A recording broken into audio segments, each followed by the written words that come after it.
तकरीबन 2 घंटे बाद बजट पेश किया जाना है। क्या तवक्कुआत हैं? आवाम जो उम्मीदें लगा लेती है बजट से, आपको लगता है कि वैसे कुछ आएगा या फिर खुदा न खास्ता बाद में फिर कहा जाएगा कि ये IMF का बजट था? IMF का तो बजट था और इस दफ़ा तो वो बजट बनने से बहुत पहले से उनकी मीटिंग चल रही है। हत्ता कि अदालती रह वो जो आपके जज हजरात हैं उनसे भी उन्होंने मुलाकातें की हैं, ब्यूरोक्रेसी से मुलाकातें की हैं और इस दफ़ा वो बहुत संजीदा हैं।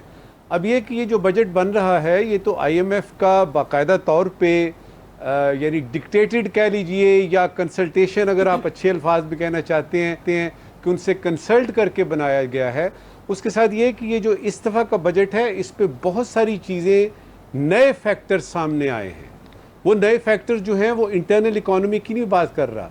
नए फैक्टर्स ये आए हैं कि ये वो बजट है जो पाकिस्तान की तारीख में आ रहा है जिसमें कि अभी अभी आपने एक जंग लड़ी है हिंदुस्तान के साथ और उसका तखमीना लगाना और फिर एक जंग जो एक्सपेक्ट की जा रही है कि आने वाली है वो सबसे सामने मौजूद है और उसमें डिफेंस में बजट में किस तरह होगा कि पहली दफ़ा यानी ये सूरत हाल सामने आ रही है। दूसरा उसमें फैक्टर जो नया है वो ये है कि आपका जो इंडस वाटर ट्रीटी है वो इस वक्त डोलड्रम में है, वो इस वक्त डामाडोल है। उसके क्या असरात होंगे पानी के बारे में, डैम्स बनने के बारे में, कितनी एलोकेशन होगी वगैरह वगैरह। तीसरा फैक्टर उसका ये है कि आपकी जो अवाम महंगाई कर रही है और आप कह रहे हैं कि जी इन्फ्लेशन रेट जो है वो सिंगल डिजिट जा आ गया है, उसके लिए इमाम को अभी भी प्राइम मिनिस्टर साहब ये कह रहे हैं कि रिलीफ दिया जाएगा। कब दिया जाएगा? ये बुनियादी सवाल है आपके अवाम का। फिर एक ये है कि IMF के 2 प्रोग्राम चल रहे हैं। एक आपका वो $7 बिलियन का वो जो पैकेज है वो चल रहा है, उसके साथ क्लाइमेट चेंज का।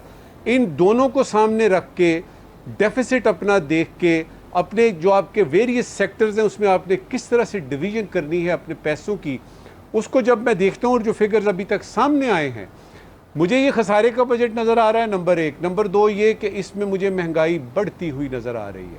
नंबर 3 इसमें चूँकि टैक्स नेट को नहीं बढ़ाया जा रहा, इसमें सब्सिडीज़ का कुछ नहीं किया जा रहा, इसमें आपके SOEs जो हैं उनको छेड़ा भी नहीं जा रहा, इसमें किसी किस्म की निजकारी की बात नहीं हो रही। लिहाजा ये बजट जो है ये यूँ समझिए कि महंगाई बढ़ाएगा, आम आदमी पे बोझ बढ़ेगा। बिजली के बारे में कोई किसी किस्म की बात नहीं है, किस तरीके से क्या होगा किसी को कुछ नहीं पता।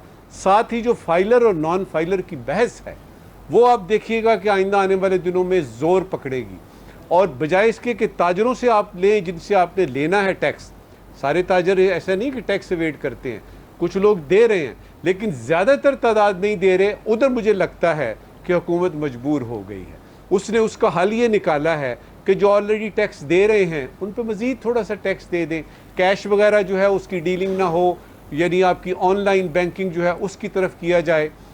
अच्छे फैक्टर्स ये सामने आए हैं कि जिस तरह हमारी फॉरेन जो आपकी रिमिटेंसेज हैं, जो ओवरसीज़ पाकिस्तानीज़ हैं, उनकी तो 30% बढ़ गई है, यानी आपकी फॉरेन रिमिटेंसेज।